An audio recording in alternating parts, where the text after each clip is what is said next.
विजय दिवस पर प्रधानमंत्री ने राष्ट्रीय समर स्मारक में दी शहीदों को श्रद्धांजलि। 1971 के युद्ध में सहभागिता निभाने वाले प्रदेश के सैनिकों से साझा किए अपने अनुभव। केंद्र सरकार की जन कल्याणकारी योजनाओं से लोगों को परिचित कराने के लिए भाजपा ने शुरू किया प्रचार अभियान। योजनाओं की जानकारी देने वाली पुस्तक विमोचित।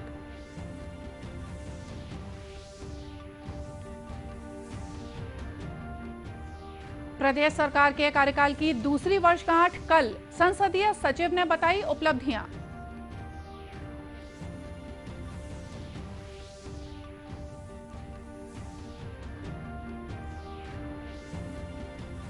और देश में कोविड से स्वस्थ होने की दर 95.21% पहुंची। प्रदेश में भी स्थिति नियंत्रण में।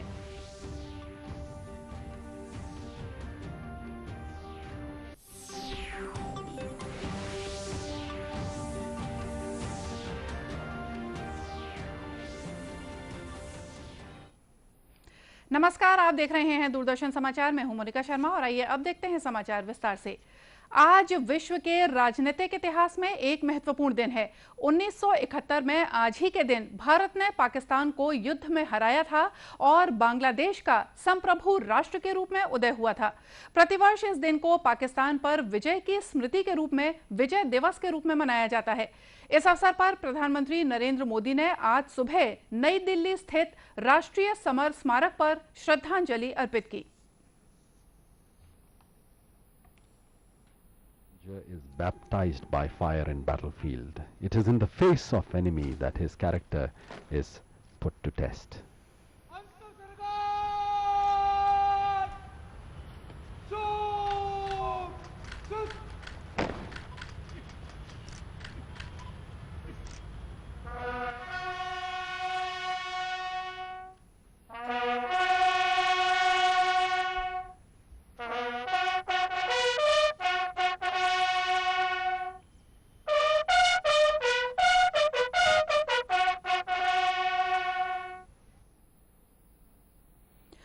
इस मौके पर रक्षा मंत्री राजनाथ सिंह ने स्वर्णिम विजय वर्ष के स्मृति चिन्ह का भी अनावरण किया।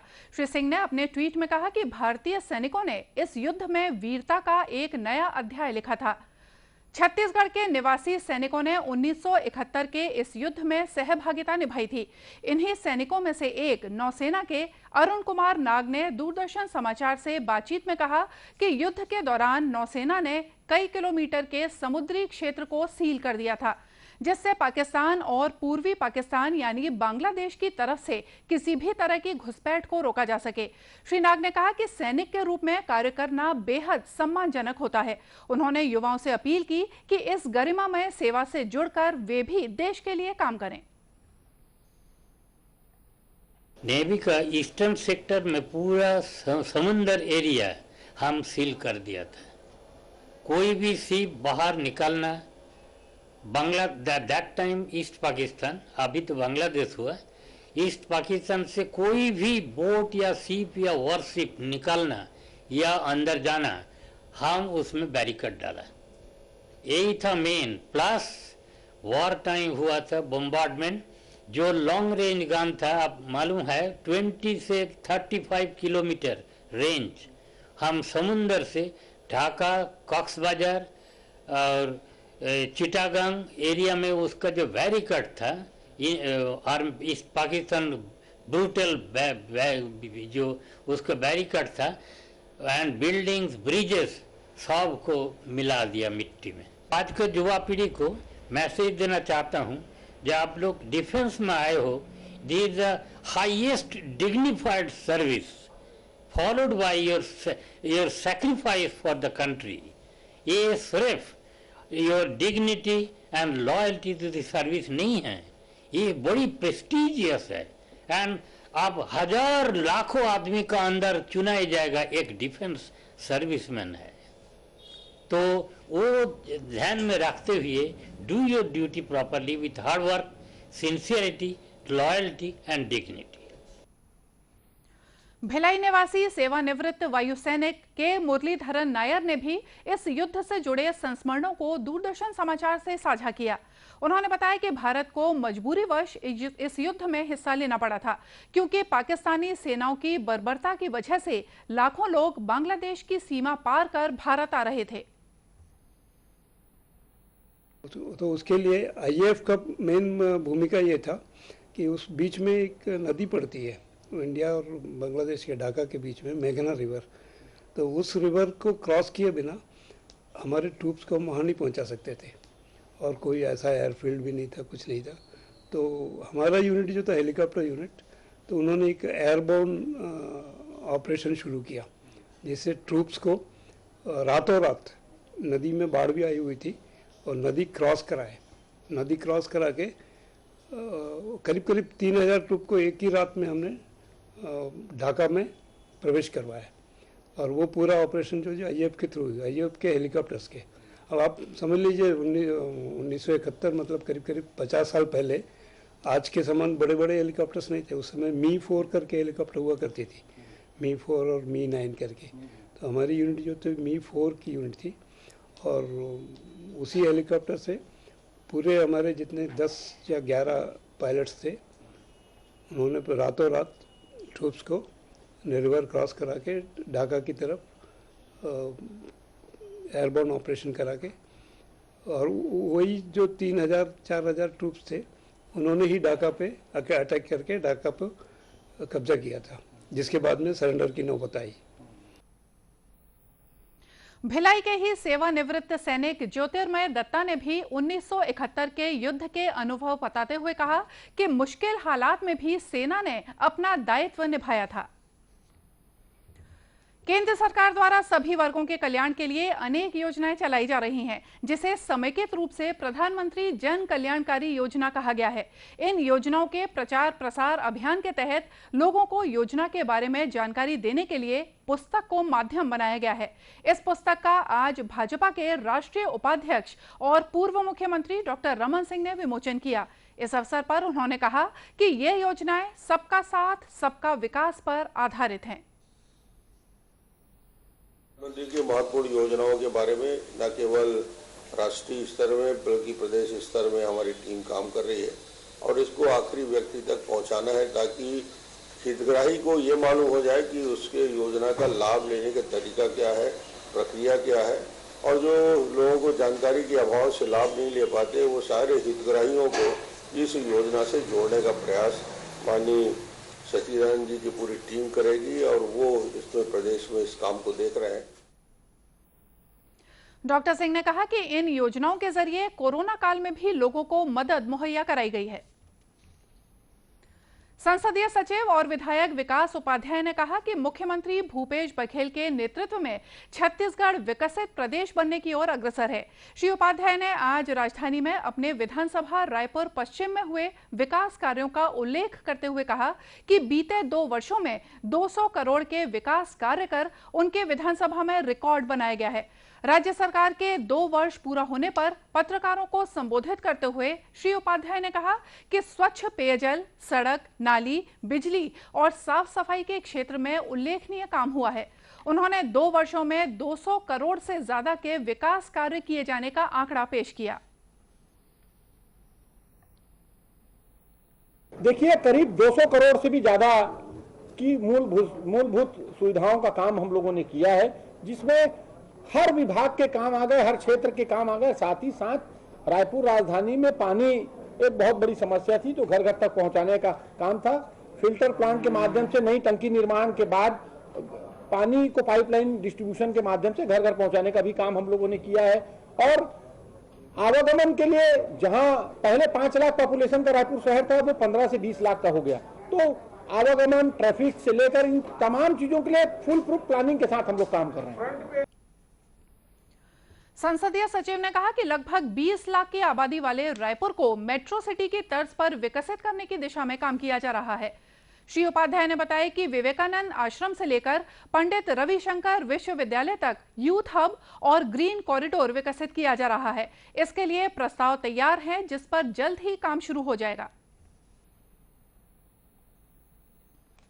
आश्रम से लेकर यूनिवर्सिटी तक ग्रीन कॉरिडोर और यूथ हब बनने जा रहा है, जिसकी पूरी डिजाइन और प्लानिंग चालू हो गई और मैं समझता हूं कि वो काम भी जल्द साइट पर चालू होने वाला है। दूसरी महत्वपूर्ण बात, रायपुर राजधानी पहले 5 लाख लोगों का आबादी वाला शहर था, अब वो 20 लाख आबादी वाला शहर है। हम मेट्रो के तर्ज पर इस शहर को मानते हैं, इसीलिए जो मूलभूत समस्या के साथ साथ रायपुर राजधानी का स्वरूप मेट्रो सिटी के स्वरूप के समान होना चाहिए, ये हम सब की जिम्मेदारी और जवाबदारी है।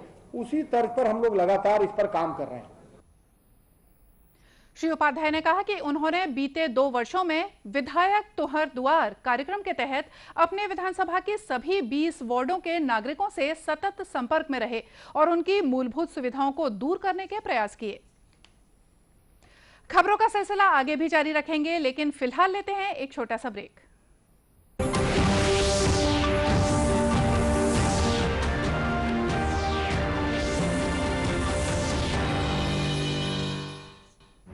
वैश्विक महामारी कोविड-19, जिसका कहर संपूर्ण मानव जाति को अपनी आगोश में ले चुका है। टीका या दवाई उपलब्ध होने तक महामारी के खिलाफ मानवता की जंग जारी है। अब जब अनलॉक 5 के तहत लगभग सारा देश खुल गया है, तब और भी आवश्यक है कि हम सतर्क रहें। ऐसे में सबसे जरूरी है समझदारी और बचाव।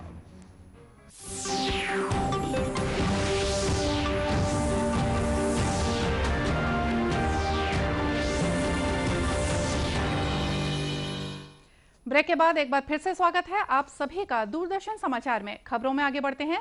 देश में पिछले 24 घंटों में कोविड-19 संक्रमण से स्वस्थ होने की दर 95.21% हो गई है। स्वास्थ्य मंत्रालय के मुताबिक अब तक 94,56,000 से ज्यादा व्यक्ति इस संक्रमण से मुक्त हो चुके हैं। वहीं प्रदेश में बीते 24 घंटों के दौरान 34,848 लोगों में कोविड संक्रमण की जांच की गई। इनमें से 1,605 लोग कोविड-19 संक्रमण से ग्रस्त पाए गए।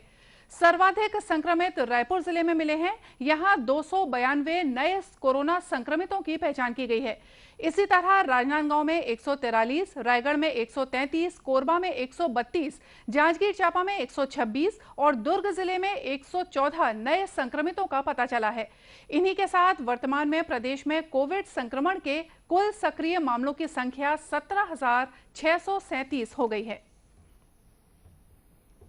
भगवान राम के वन गमन मार्ग को पर्यटन स्थल के रूप में विकसित करने के उद्देश्य से राज्य सरकार राम वन गमन पर्यटन परिपथ नामक कार्यक्रम चला रही है। इस पर्यटन परिपथ के तहत पर्यटन रथ यात्रा और बाइक रैली निकाली जा रही है, जो भगवान राम के वन गमन मार्ग से होकर गुजरेगी। इस यात्रा का कोंडागांव में लोगों ने श्रद्धा और हर्षोल्लास के साथ स्वागत किया।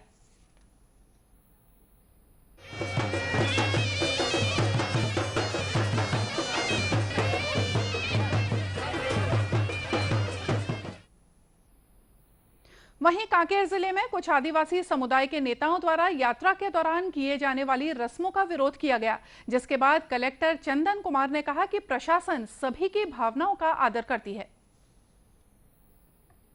पर्यटन का विकास करना चाहता है और इसके लिए एक जो थीम है राम वन गमन पथ, उसके लिए एक बाइक रैली का आयोजन किया गया था। और कहीं ना कहीं जो हमारे यहाँ पे क्षेत्र है, वहाँ पे जो हमारे आदिवासी भाई बहन हैं, उनको कुछ मिसअंडरस्टैंडिंग हो गया था। उनकी एक रूढ़ी प्रथा है और उनके अनुसार ही वो चाहते थे कि ये यात्रा हो, और हम बिल्कुल उनकी बात से जो है वो सहमत है। बाद में प्रशासनिक आश्वासन के बाद यात्रा अपने अगले पड़ाव पर धमतरी पहुंची। गौरतलब है कि राम वन गमन पथ की यात्रा एक साथ सरगुजा और सुकमा जिले से शुरू हुई है, जो कल माता कौशल्या की जन्मस्थली चंदखुरी में आकर समाप्त होगी। दूरदर्शन केंद्र रायपुर से प्रसारित होने वाले प्रादेशिक समाचार को आप YouTube पर भी देख सकते हैं। हमारे YouTube channel Chhattisgarh DD news पर प्रादेशिक समाचार उपलब्ध रहेगा। YouTube चैनल का लिंक और QR कोड आप स्क्रीन पर देख सकते हैं। अपने एंड्रॉइड फोन से QR कोड स्कैन कर आप छत्तीसगढ़ DD न्यूज लिंक पर जा सकते हैं। इसके अलावा छत्तीसगढ़ DD न्यूज फेसबुक और ट्विटर पर भी उपलब्ध है। और आइए देखते हैं अंत में मुख्य समाचार एक बार फिर से। विजय दिवस पर प्रधानमंत्री ने राष्ट्रीय समर स्मारक में दी शहीदों को श्रद्धांजलि। 1971 के युद्ध में सहभागिता निभाने वाले प्रदेश के सैनिकों से साझा किए अपने अनुभव। केंद्र सरकार की जन कल्याणकारी योजनाओं से लोगों को परिचित कराने के लिए भाजपा ने शुरू किया प्रचार अभियान। योजनाओं की जानकारी देने वाली पुस्तक विमोचित।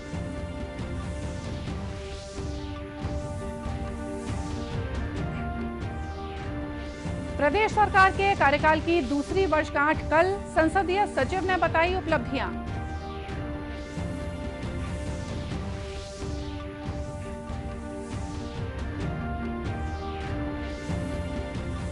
और देश में कोविड से स्वस्थ होने की दर 95.21% पहुंची।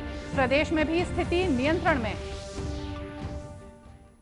और कोरोना से बचाव के लिए मास्क और सैनिटाइजर के साथ ही सोशल डिस्टेंसिंग का भी पालन करें। कोरोना को हराना है, मास्क जरूर लगाना है। और इसी के साथ हमको दीजिए इजाजत। नमस्कार।